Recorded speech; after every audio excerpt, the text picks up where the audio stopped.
If you're watching this video, then there's a pretty high chance that you enjoy listening to music. There are so many genres, each filled to the brim with hundreds of thousands of songs. Everybody has at least one piece of music that they enjoy. According to marketing charts, music is the most popular form of entertainment out there, beating things like watching a movie or playing on a PlayStation. People listen to music everywhere. Work, school, the gym, the car. I think you get the point. Music is art. My name is David. Dad, I want some ice cream. David. I never said all art was good. Five Nights at Freddy's is an incredibly popular horror franchise. I'm not gonna bore you with the details. You know who Freddy Fazbear is, and if you don't, where have you been all these years? Outside? What's it like out there? Due to FNAF's popularity, people have made a lot of fan songs based on it, and a lot of them are really well received. The original Living Tombstone song was even in the end credits for the first movie. However, due to the amount of people making FNAF songs, it's inevitable that some will be made by people lacking the gift of what I like to call talent. So in this video, I want to talk about some FNAF songs with a slightly lower quality than the others because honestly, they're just really funny. I want to start off simple by talking about a song that was created by the YouTuber Benji X Scarlet. For those who don't know who this guy is, he makes songs with crappy animation about all the hip new things kids are into nowadays, such as the Poppy Playtime Smiling Critters. He's made 88 songs on these guys. However, despite the fact that this guy has 47 songs about Sprunky, Benji X Scarlet only has one song about FNAF, which is weird because it's like the mascot horror franchise. This song has the creative title of Freddy Fazbear Song, and it's only a minute long, with most of it consisting of the lines, "I'm Freddy Fazbear, you better beware, I'm Freddy Fazbear, I'll give you a scare, go Freddy." Yeah, there really wasn't any other name the song could have had. I don't know, this thing's fine I guess, at least compared to some of the other songs I'm talking about in this video, but it's just kind of repetitive. Benji X Scarlet songs have this weird obsession with repeating people's names. This will be important later. They misspelled Chica here in the closed captions, and the song just abruptly ends. Like, was it really that hard to just finish this instrumental? Whatever, like I said, this song is okay. It's easily the most basic out of the ones I'm talking about here. I just wanted to bring it up. Next is a song created by the channel LankyBox. LankyBox is the biggest content farm on YouTube. They make videos so sloppy they make Pyrocynical look like Gordon Ramsay. These guys got nearly 41 million subscribers for making videos such as "Trolling as Frontman in Roblox Squid Game Season 2? We used admin commands!" There is something really sad about the fact that actually good channels that produce incredible videos will never get as popular as LankyBox. Anyways, LankyBox actually makes some baby music because if they make the next Baby Shark, they'll get millions of dollars, and unfortunately for me, they made a Five Nights at Freddy's song with the title Five Nights at Freddy's Song. Great. First things first, I want to talk about something that you probably noticed the second I started playing footage from this thing. It is very ugly. This song has some of the most soulless visuals I've ever seen in my life. In fact, this thing has negative soul. It's in debt right now, and I know that because it took some of mine to repay it. Everyone has the same dead eyes and plasticky look, and this isn't helped by the fact that the animation is very stiff. I don't know how LankyBox took designs that were meant to be more expressive than the older characters and make them look like this, but they did it. Seriously, there are channels out there with a lot less subscribers and money than LankyBox, and yet they make animations that look incredible. These guys have their very own Target toys. There is no excuse for this to look as ugly as it is. Putting the visuals aside, this song is about Boxy, one of LankyBox's very good characters, trying to run away from the horrors of Freddy Fazbear's Mega Pizzaplex. We gotta see how scared Boxy is, with lyrics such as "Freddy Fazbear's Pizzeria, all of this is scaring me, and Chica, please don't give me a jump scare, I hope that you're not there, I don't wanna be scared." What can I even say about that? Okay, I didn't want to be that guy, but I'm sorry. I have to criticize this song for not being very accurate to the actual Security Breach game. The audacity. First of all, Glamrock Freddy is trying to kill Boxy, even though he's the one character in the game aside from Sun that's actually friendly. Like, why not use Roxy or Monty instead? The LankyBox have to pick the one character that actually tries to help you. Speaking of Sun, why do he and Moon show up right next to each other here? Sun only becomes Moon when a room gets dark, and it wasn't a change in lighting here. Why did this happen? Can LankyBox not do a tiny bit of research about the game they're making a song about to see how it actually works? This is why I'm single. Also, the song mentions Vanny, but she's just not in here. Vanessa is, but her appearance is equivalent to an end credits cameo. I'm pretty sure LankyBox just forgot these two existed. Maybe this is more accurate to the game than I thought. Anyways, Boxy decides to have a pizza party with Chica and Freddy, and they all become best friends. Don't ask me what happened to everyone else chasing Boxy, because I don't know. Then the entire song just repeats itself like 2 more times, except sometimes instead of animation, it uses LankyBox clips. I didn't think this video could get any lazier, but it did! I think now is a good time to bring up the fact that this song sounds awful.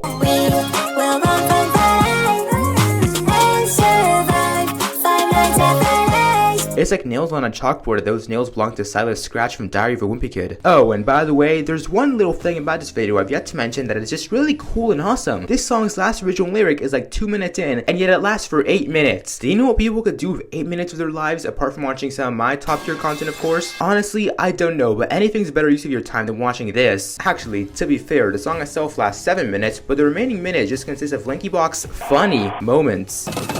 Chica gonna get some children! Yeah! That's a good one! I wonder what motivation LankyBox could possibly have for stretching his video to the 8-minute mark. Why would they do this? Okay, enough of Lanky slop. I want to quickly give an honorable mention to the YouTuber El Hugany before moving on to the funniest piece of music ever created. El Hugany created one of the most infamous FNAF songs out there, that being his FNAF 3 musical. If you know, you know. I'm not gonna talk about it though because I don't want to. I was actually gonna talk about his FNAF World musical originally, but honestly, there really wasn't anything too special about it apart from the horrific art style, bad lyrics, and bad vocals. Actually, this was pretty funny. Oh, this game is colorful. It's easier on your head. Why does he sound like that? Enough of that though, it's time to talk about the channel that motivated me to make this video in the first place. The channel that has made what might just be the funniest pieces of music of all time. Extra Tuna. Extra Tuna is a channel that has been kind of blowing up recently thanks to a certain song that he made that you're probably aware of if you clicked on this video. But I'm not talking about that song yet though, it's just too good, too grand to not save for last. Instead, I want to talk about two of the other FNAF fan songs Extra Tuna has created, those being Torn Alive and Ransom. Before I do that though, I just want to quickly say that unlike the other channels in this video, there's like a 90% chance that at least some of Extra Tuna's songs are satire. I mean, he's got a 17-minute long Undertale song where he just starts laughing at one point. Some of these can't be serious. Also, I watched an interview he did with a YouTuber Nutcase, and while he seemed quite genuine for the most part, there were some parts where it was clear he was just doing a bit. I don't know. Wasn't hugely into it. I did like the way he was always going like,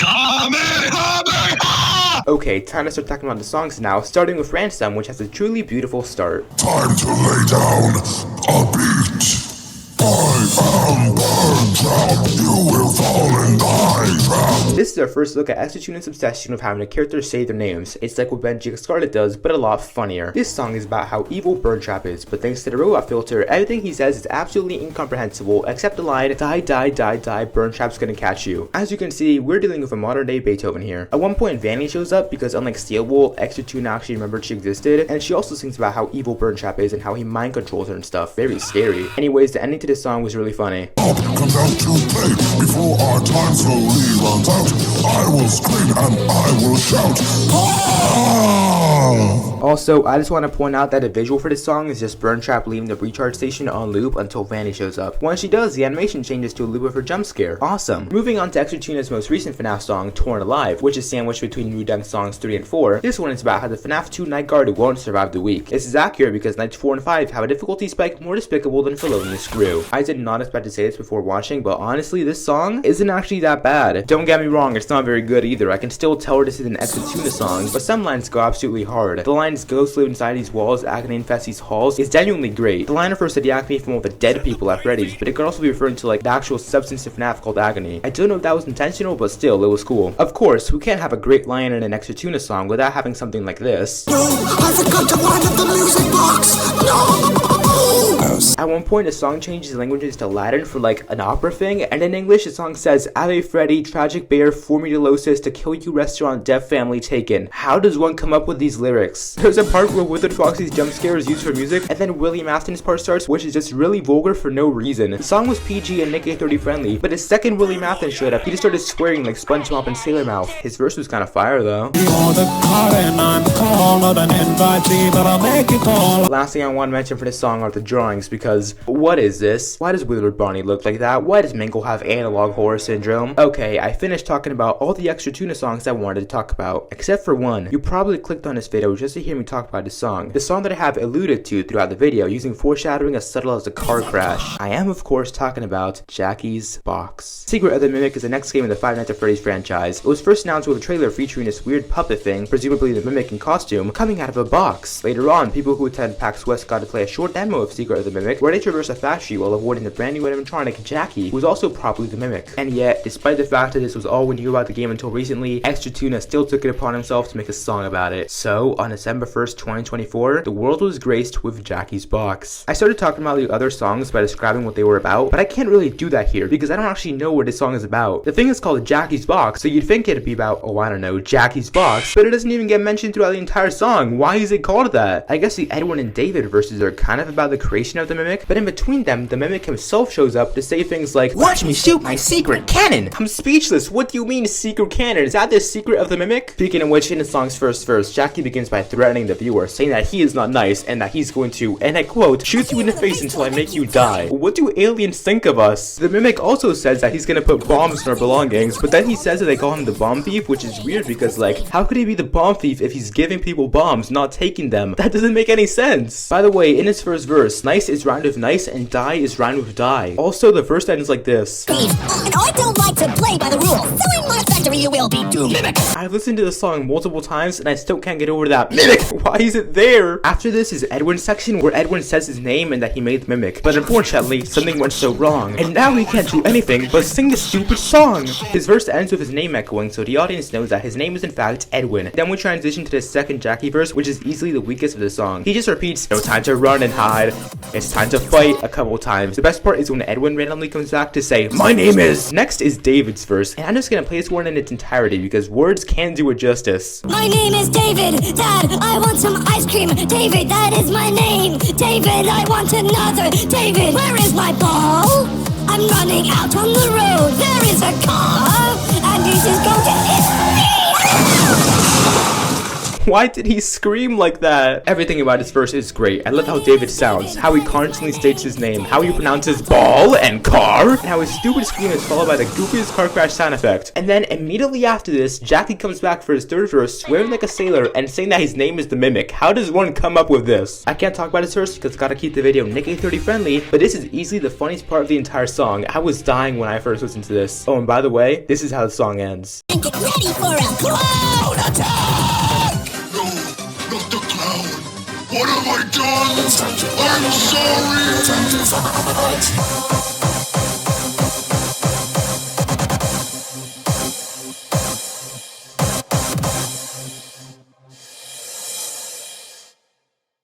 Robot deactivated. Jackie's Box is a truly beautiful song. The lyrics are inspirational. The fact that Edwin and David are just stock images is amazing. The voices for the characters are immaculate, and the instrumentals? Okay, the instrumentals were actually pretty good. They weren't a Baking the Wonder-Car-esque masterpiece, but I like them. Actually, Tuna's lyrics might be questionable, but the instrumentals are always fire. Also, just a quick fun fact, this song has more views than both Secret of the Mimic trailers combined. Even when you take the trailer from PlayStation's channel, which has the most views, Jackie's Box still has more. Not only that, but nearly all the comments on the trailers are just quoting this song. How did this happen? Okay, I feel like I've talked about this song for a bit too long now, so before I end this, I just want to say that Seal will better add Jackie's secret canon into the game, because if they don't, I won't play by the rules. In conclusion, these songs were either soul-sucking and boring or the funniest things ever created. Seriously though, I recommend you check out Tuna's channel because not only are his songs hilarious, but there's actually some good stuff in there. Check out his original instrumental album, it's pretty good. Also, I recommend that you listen to the soundtracks for Security Breach, Ruin, Help Wanted 2, and Into the Pit. Despite the fact that I hear people talk about FNAF fan songs a lot, I rarely see people talk about the music in the actual games, which is a shame because a lot of it is really good. Now, if you'll excuse me, I've got to go get my ball, which is on the road. Hope nothing bad happens. Bye, I guess.